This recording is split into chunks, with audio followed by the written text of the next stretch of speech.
Hey guys, Bavarian Tuned here, and behind me is my E39 5 Series. In my opinion, these are greatly underappreciated, so I picked one up for relatively cheap. It's got plenty of issues, so part of my goal in this video is to teach myself how to work on cars, and I think this will be pretty entertaining. I've tried to edit it in such a way as to make it pretty enjoyable to watch, so yeah, let's get into it, starting with a simple oil change.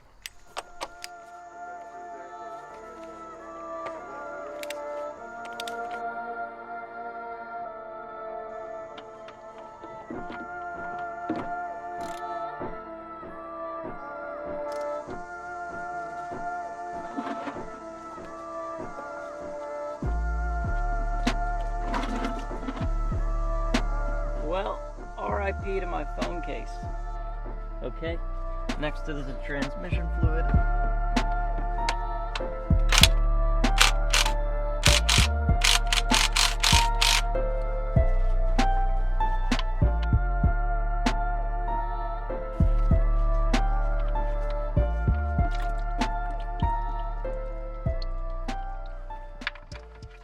Okay, so I've let the fluid drain.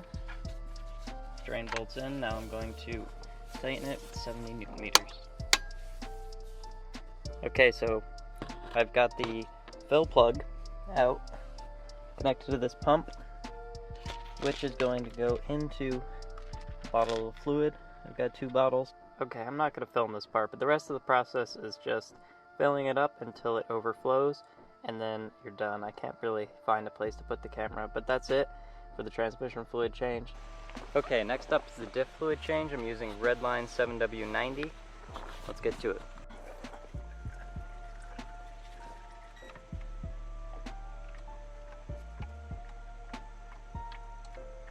Okay, before I put the drain plug back in, I'm just gonna flush the fluid through a little bit.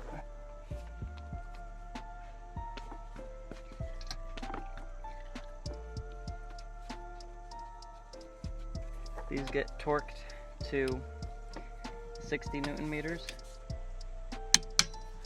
Okay, now I'm going to begin filling the diff back up with fluid.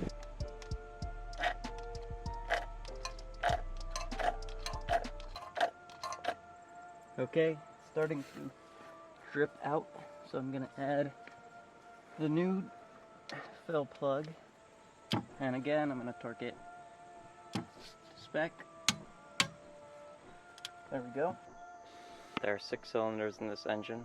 That means 6 ignition coils and 6 spark plugs. Ignition coils are dated 1997, so definitely original. I will be using Bosch direct ignition coils and NGK laser platinum spark plugs.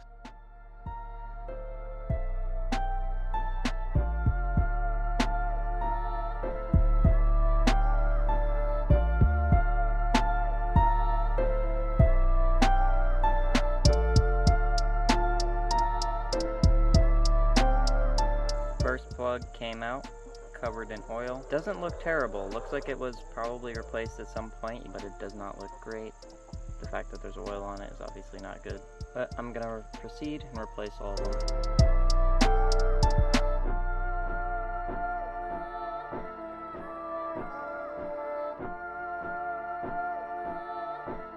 Okay, that's 1 spark plug in.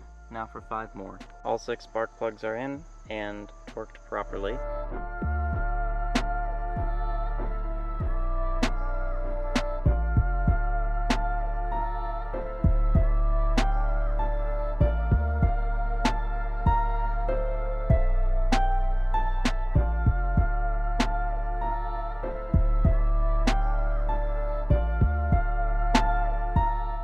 Okay, all new spark plugs are in, ignition coils are on. Okay, so since this got the car, it started to have difficulty starting up. I read the codes and it turns out it's the camshaft position sensor. So, I'm going to be replacing this. The first thing to do is pull this off. In order to get to the camshaft position sensor, you have to remove this piece right here. You do this by using an adjustable wrench or some size wrench, I'm not sure which, and basically unscrewing it from this part. Don't just turn the cylinder. This will turn separately from this sort of nut right here, but you have to turn this in order to actually get it off.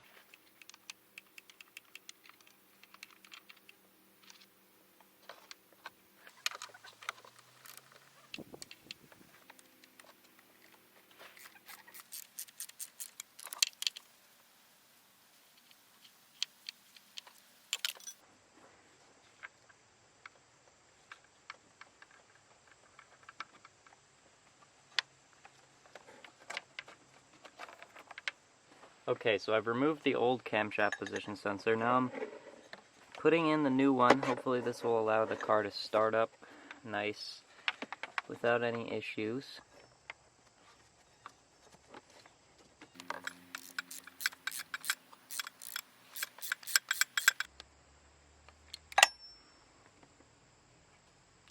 Okay, it's screwed in.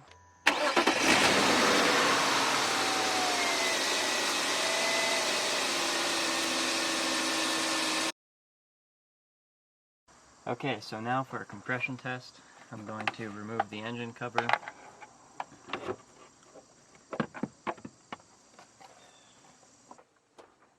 Next, I'm going to remove the ignition coils.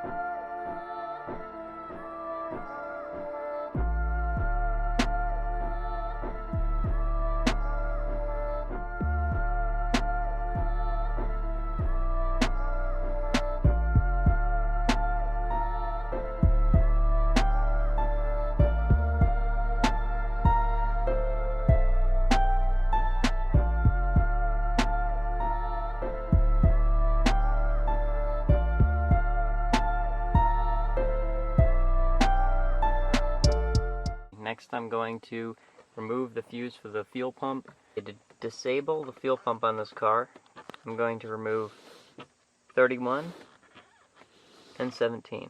Not sure why, but fuse 17, which is one of the ones that is supposed to be removed to disable the fuel pump, has already been removed. So I'm just going to remove 31 and 22, which is the other one that's usually associated with the fuel pump, and hope for the best. Okay, and now to compression test.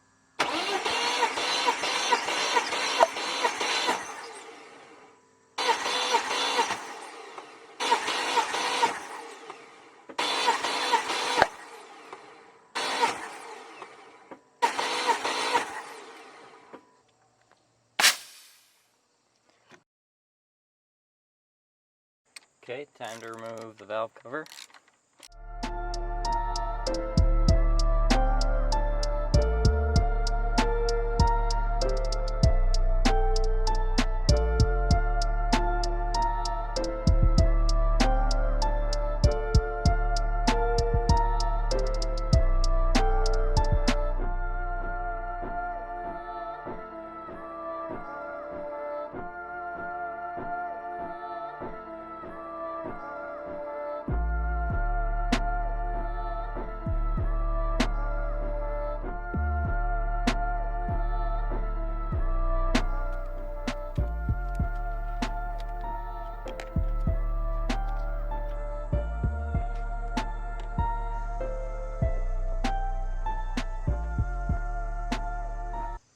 Here's the top end of the engine. I must say this is very, very clean compared to what I had anticipated, considering what I've seen from these cars with this kind of mileage, and just, I figured this car was somewhat, mistreated, but it seems that the engine, at least on the top end, is doing good. The timing chains are tight, timing chain guides look fine, so everything looks good. As far as I can see, I've seen cars with mountains of sludge inside between the spark plug holes, so this looks pretty good to me. Now to replace the gasket and seal it.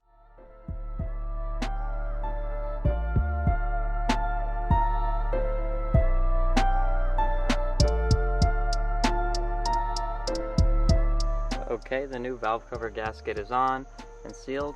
And that's it for part 1. I hope you guys enjoyed. I definitely had a lot of fun and learned quite a lot about these cars and working on cars in general.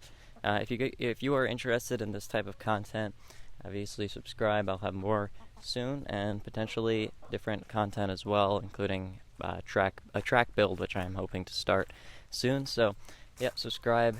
I haven't posted very much on this channel previously, but I'm going to start posting more, so stay tuned.